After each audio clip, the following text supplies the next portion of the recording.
informasi. Oke. 5. Menumbuhkan kesadaran pelaku usaha mengenai pentingnya perlindungan konsumen sehingga tumbuh sikap yang jujur dan bertanggung jawab dalam berusaha. 6. Meningkatkan kualitas barang jasa yang menjamin kelangsungan usaha produksi barang atau jasa, kesehatan, kenyamanan, keamanan, dan keselamatan konsumen. Oke. Terima kasih. Terima kasih Andi. Jadi itu tadi Andi sudah membacakan tujuan perlindungan konsumen ya. Meningkatkan kesadaran, kemampuan, kemandirian konsumen untuk melindungi diri. Mengangkat harkat dan martabat konsumen untuk menghindarkan dari akses negatif. Meningkatkan pemberdayaan konsumen. Menciptakan sistem perlindungan konsumen. Menumbuhkan kesadaran pelaku usaha mengenai pentingnya perlindungan konsumen. Jadi di sini adanya undang-undang perlindungan konsumen itu bukan hanya untuk melindungi konsumen, tapi juga para pelaku usaha. Ya, yang konsumen tadi terhindar dari ganti rugi atau kerugian atau permasalahan hukum. Yang pelaku usaha tadi dia bisa lebih bersikap jujur dan bertanggung jawab. Jadi kalau misalnya konsumen beli barang A dengan grade atau kualitas nomor 1, yang dikirim harus sama. Barang A dengan grade dan kualitas nomor 1. Jangan nanti ketika konsumen beli barang A, yang dikirim barang B. Kualitasnya kelas 2. Nah, itu yang dihindarkan ya dari perlindungan konsumen ini. Kita balik lagi ke pelaku usaha tadi. Pelaku usaha itu kan tadi kalian sebut ada barang atau jasa nih. Sekarang Ibu mau tanya, penyedia barang atau jasa. Kalau barang itu apa pengertiannya? Ayo, barang apa? Produk. Produk, apalagi? Suatu produk yang dapat dipakai. Yang dapat dipakai. Bisa nggak dia kalau tidak berwujud? Coba Ibu tanya. Tidak. Kenapa? Benda. Karena barang itu benda. Ya. Jadi kalau dia tidak berwujud, tidak bisa. Bukan barang, benar? Coba. Benar, Bu. Benar. Benar. Oke, yang jawab benar. Coba baca di pasal 1 ayat 4. Undang-Undang Perlindungan Konsumen nomor 8 tahun 99. Coba. Ada yang sudah baca? Ada yang sudah baca belum? Coba. Helen sudah baca belum nih pasal 1 ayat 4-nya? Ada, Bu. Siapa? Aisyah. Aisyah ya? Iya, Bu. Coba baca Aisyah biar teman-temannya dengar. Konsumen adalah setiap orang yang pemakai barang dan atau jasa yang tersedia dalam masyarakat, baik bagi kepentingan sendiri, keluarga, orang lain maupun makhluk hidup lain dan tidak untuk diperdagangkan. Nah, terus ada lagi? Habis, Bu. Oke, dengar kalimatnya tadi. Barang adalah setiap benda, baik berwujud maupun tidak berwujud, baik bergerak maupun tidak bergerak, dapat dihabiskan maupun tidak dapat dihabiskan, yang dapat untuk diperdagangkan, dipakai, dipergunakan, atau dimanfaatkan oleh konsumen. Jadi kalau barangnya tidak berwujud, bisa dong. Coba Ibu tanya. Benda atau barang yang tidak berwujud itu apa? Ayo, ini ada dalam KUH Perdata loh. Apa coba? Yang termasuk ke dalam benda bergerak, benda tidak bergerak, benda berwujud, benda tidak berwujud. Ayo, itu pelajaran dasar loh. Apa? Ada yang bisa bantu Ibu? Merek dagang. Hak paten. Hak paten. Apa? Merek dagang. Ya, ada lagi. Aisyah. Ada lagi tidak? Ayo. Coba. Tagihan. Ada di pasal berapa dulu? Kita cross check dulu di pasal. Informasi. Oke. 5. Menumbuhkan kesadaran pelaku usaha mengenai pentingnya perlindungan konsumen sehingga tumbuh sikap yang jujur dan bertanggung jawab dalam berusaha. Keenam, meningkatkan kualitas barang jasa yang menjamin kelangsungan usaha produksi barang atau jasa, kesehatan, kenyamanan, keamanan, dan keselamatan konsumen. Oke, Terima kasih. terima kasih Andi. Jadi itu tadi Andi sudah membacakan tujuan perlindungan konsumen ya. Meningkatkan kesadaran, kemampuan, kemandirian konsumen untuk melindungi diri. Mengangkat harkat dan martabat konsumen untuk menghindarkan dari akses negatif. Meningkatkan pemberdayaan konsumen. Menciptakan sistem perlindungan konsumen, menumbuhkan kesadaran pelaku usaha mengenai pentingnya perlindungan konsumen. Jadi di sini adanya undang-undang perlindungan konsumen itu bukan hanya untuk melindungi konsumen, tapi juga para pelaku usaha. Ya, yang konsumen tadi terhindar dari ganti rugi atau kerugian atau permasalahan hukum. Yang pelaku usaha tadi dia bisa lebih bersikap jujur dan bertanggung jawab. Jadi kalau misalnya konsumen beli barang A dengan grade atau kualitas nomor 1, yang dikirim harus sama. Barang A dengan grade dan kualitas nomor 1.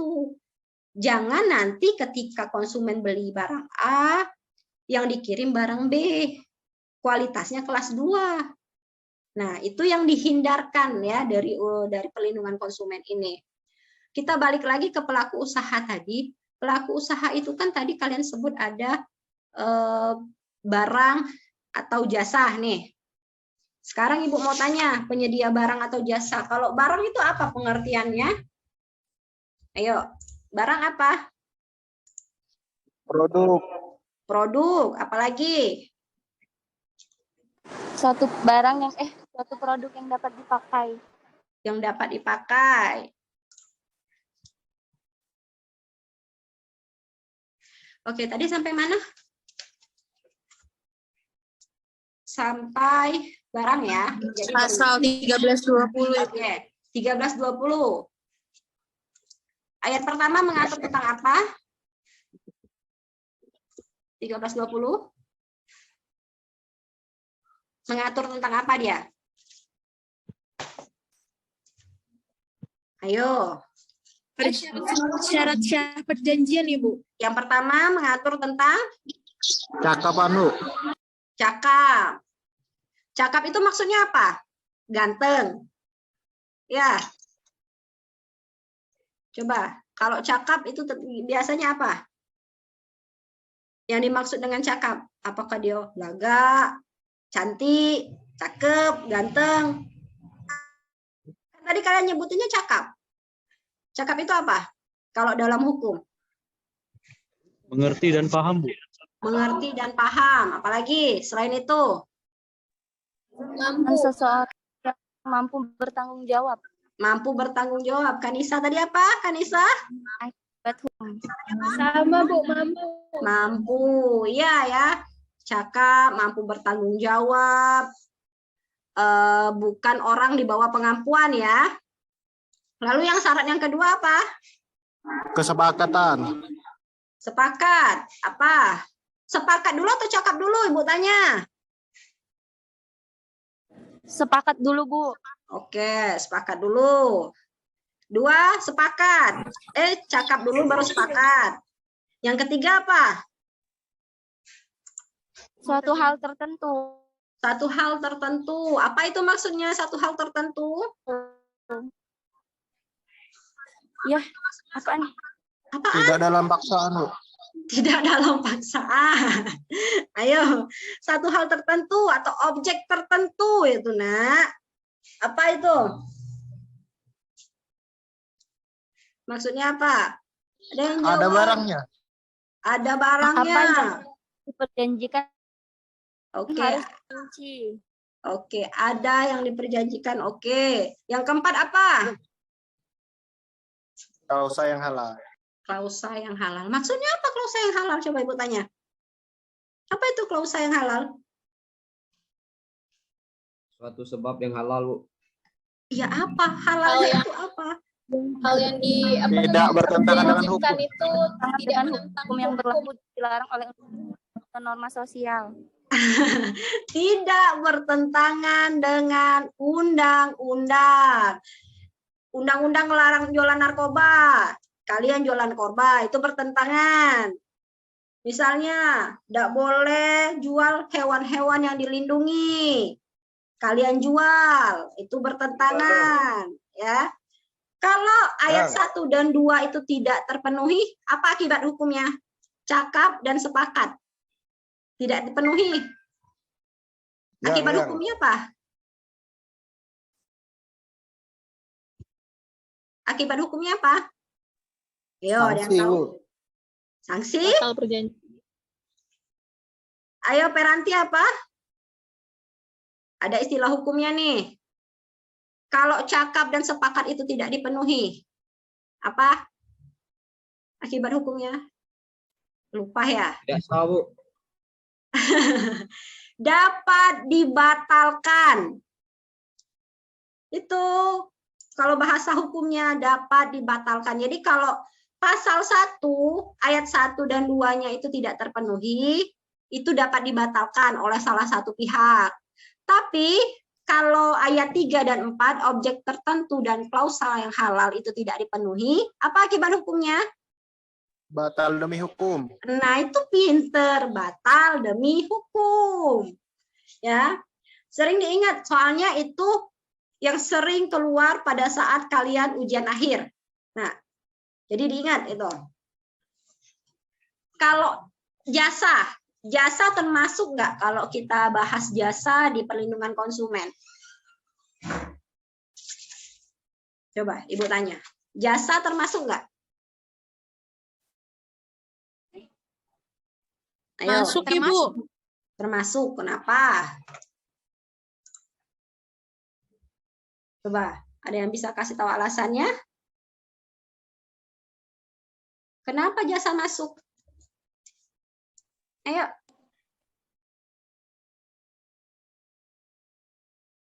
Ayo.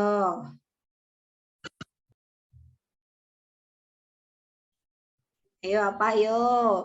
Coba baca di pasal 1 ayat 5 Undang-Undang Nomor 8 Tahun 99 tentang perlindungan konsumen. Ayo.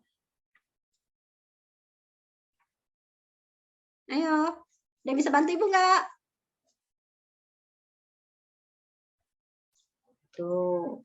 Jadi di pasal 1 ayat 5, jasa itu adalah setiap layanan yang berbentuk pekerjaan atau prestasi, pemenuhan prestasi yang disediakan bagi masyarakat dan dimanfaatkan atau untuk kepentingan konsumen. Jadi misalnya kalian wanita karir sibuk, nggak sempet nih beres-beres rumah, jasanya ART, perginya kemana biasanya? Kalau yang resmi nih, untuk kita minta ART. Ke agen. Ke agen yang khusus menyalurkan untuk membersihkan pekerjaan rumah. Itu. Ya, jadi jasa pun termasuk ke dalam perlindungan konsumen. Nah, makanya Ibu tadi bilang, ada hak, ada kewajiban. Jadi kalau misalnya kalian menyewa jasa, ART-nya udah kerja nih, udah menjalankan kewajiban, bersih-bersih, beres-beres. Itu tinggal kalian yang memberikan tipsnya atau gajinya kepada ART tadi. Itu. Jadi kalian di sini sebagai pelaku usaha, ART-nya tadi konsumen. Ya. Lalu di dalam perlindungan konsumen ini, karena dia bergeraknya banyak di produsen, pelaku usaha, konsumen, biasanya dia menjual barangnya, apalagi kalau melalui platform media sosial ya, dia harus ada promosi. Itu pun diatur di dalam pasal 1 ayat 6 Undang-Undang Nomor 8 Tahun 99. Coba, Rangga, apa itu promosi Rangga? Rangga. Halo Bu, nggak Bu? Promosi itu apa? Promosi. Ya. Promosi adalah. Coba kalau kan kalian kan sering jawab promosi. Promosi di media itu sosial. Apa? Untuk nawari produk atau jasa, Bu, dengan tujuan untuk menarik konsumen, Bu. Oke, Promosi, benar. Ya, benar. Terima kasih Rangga. Jadi promosi itu kegiatan pengenalan, penyebarluasan informasi suatu barang atau jasa untuk menarik minat beli konsumen terhadap suatu barang atau jasa yang akan diperdagangkan. Jadi di dalam Undang-Undang Perlindungan Konsumen ini lengkap, nah. Dari pengertian perlindungan konsumen, apa itu konsumen, apa itu pelaku usaha, ya barang, jasa, sampai ke promosi pun itu diatur di dalam Undang-Undang Nomor 8 Tahun 99. Nah, kalaupun kita akan mempromosikan suatu barang dalam Undang-Undang Nomor 8 Tahun 99 ini ada rules-nya, ada aturannya. Bagaimana? Yang pertama, kegiatan pengenalan atau penyebarluasan informasi. Yang kedua, tentang suatu barang atau jasa yang akan diperdagangkan atau sedang diperdagangkan. Jadi, sudah ada barang yang dijual, sudah dipromosikan, tapi ada lagi nanti keluaran-keluaran yang terbarunya, upgrade dari suatu barang tersebut. Kayak handphone nih, tipe A55 sudah disebar, tapi sudah menunggu nih tipe-tipe upgrade di atasnya. Tuh ya, lalu tujuan dari promosi itu untuk apa juga? Menarik minat pembeli dari pihak konsumen. Jadi kalau kalian sudah buat barang tapi tidak promosi, penjualannya bagaimana? Kan jadi sia-sia ya. Ini lagi, Ibu bilang di dalam undang-undang ini lengkap. Dan ada juga yang disebut dengan impor barang. Nah, jadi memasukkan barang dari luar ke dalam negeri. Itu diatur dalam pasal 1 ayat 7. Ya, impor jasa, Bu, diatur ada juga impor jasa di dalam Undang-Undang Nomor 8 Tahun 99 itu. Nah, jadi kegiatan penyedia jasa asing untuk digunakan di dalam wilayah Republik Indonesia. Contohnya apa? Ada yang bisa bantu Ibu? Impor jasa atau kegiatan penyediaan jasa asing untuk digunakan di dalam wilayah Indonesia. Ada yang bisa bantu Ibu apa? Contohnya? Tour guide nggak sih, Bu? Tour guide bisa. Ada lagi?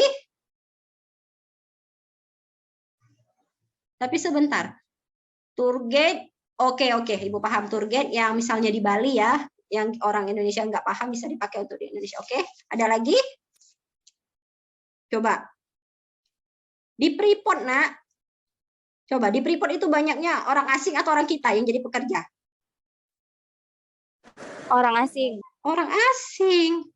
Karena tidak semua alat yang dikirim dari luar masuk ke Indonesia itu bisa orang kita yang menggunakannya. Jadi menggunakan jasa dari luar. Itu. Lalu di dalam perlindungan konsumen itu ada yang namanya Lembaga Perlindungan Konsumen Swadaya Masyarakat. Jadi kalau disingkat itu LPSKM, Nak. Jadi kalau misalnya kalian dengar kalimat LPSKM, apa itu? Nah, LPSKM itu Lembaga Perlindungan Konsumen Swadaya Masyarakat. Jadi lembaga ini non pemerintah, ya, tapi diakui oleh pemerintah karena dia mempunyai kegiatan untuk menangani semua permasalahan tentang konsumen.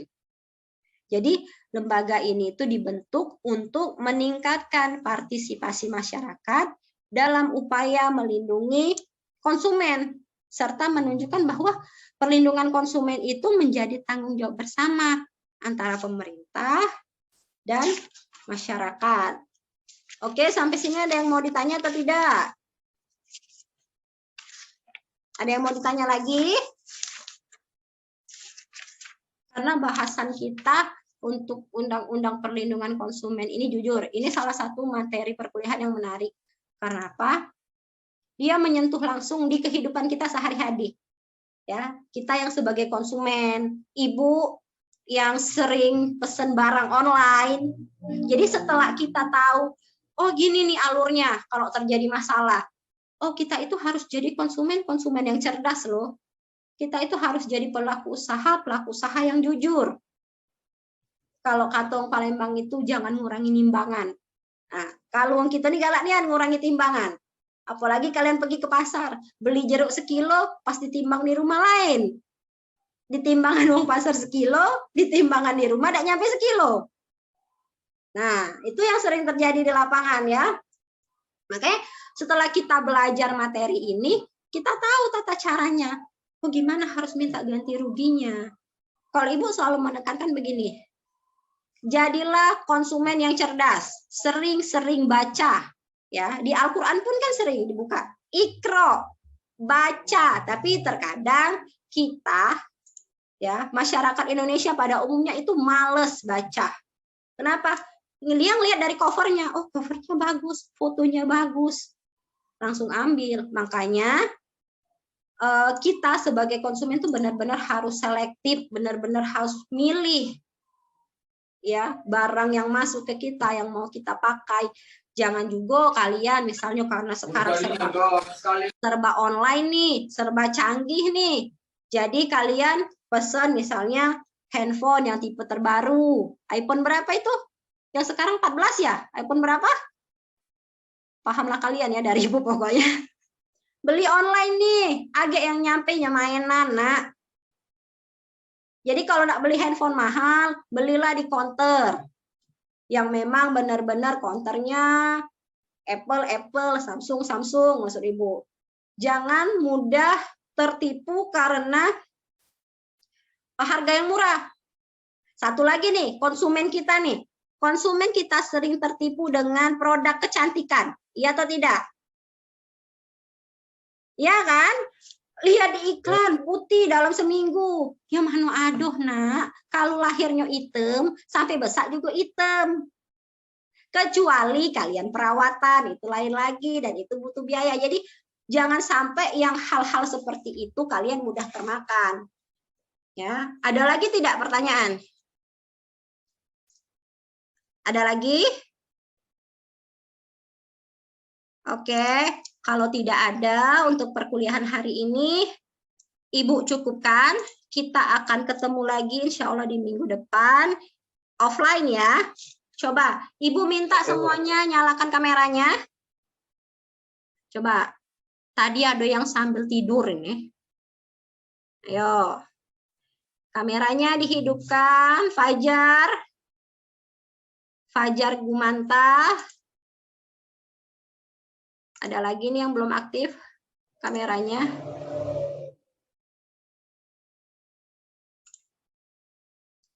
Fajar sudah aktif belum? Fajar sudah aktif belum? Sebentar, Ibu cek dulu. Kameranya, oke, semuanya sudah aktif ya. Cara Ibu absen di online, ini tugas ketua kelas nanti ya. Ketua kelas di screenshot ya, screenshotnya kirim ke Ibu. Gayanya seperti ini. Jadi kalau gayanya beda berarti tidak ikut pelajaran Ibu. Ya, gayanya seperti ini. Jadi kalau Ibu cek nanti ada yang beda, berarti nggak ikut kelas Ibu. Oke, ya Ibu hitung ya. 1, 2, 3, SS Helen. Udah semua Helen? Atau ada halaman lagi? Oke. 1, 2, 3. Ada lagi Helen? Masih ada? Oke, 1, 2, 3. Udah? Sudah Ibu. Oke. Kalau Ibu Oke, kalau gayanya beda berarti nggak ikut kelas Ibu hari ini ya. Helen nanti japri ke Ibu ya. Screenshotannya. Ibu, siap Ibu. Oke, kirim ke Ibu. Untuk perkuliahan hari ini Ibu cukupkan. Terima kasih atas waktunya. Kita lanjut lagi di minggu depan. Tugasnya, silakan ingat-ingat kembali materi yang telah Ibu kasih. Karena biasanya Ibu kalau ngajar offline random. Tiba-tiba Ibu tanya, apa itu perlindungan konsumen? Apa itu impor jasa? Apa itu impor barang? Jadi kalau kalian nggak ingat berarti kalian nggak belajar. Ya. Ibu selalu Ibu ulang. Oke, untuk pertemuan hari ini Ibu cukupkan. Ibu akhiri. Assalamualaikum warahmatullahi wabarakatuh. Waalaikumsalam warahmatullahi wabarakatuh. Ibu. Oke, sampai ketemu minggu depan Atas ya. pelajarannya, Bu. Yuk. Ya Bu, dadah Bu. Yuk. Sehat Bu.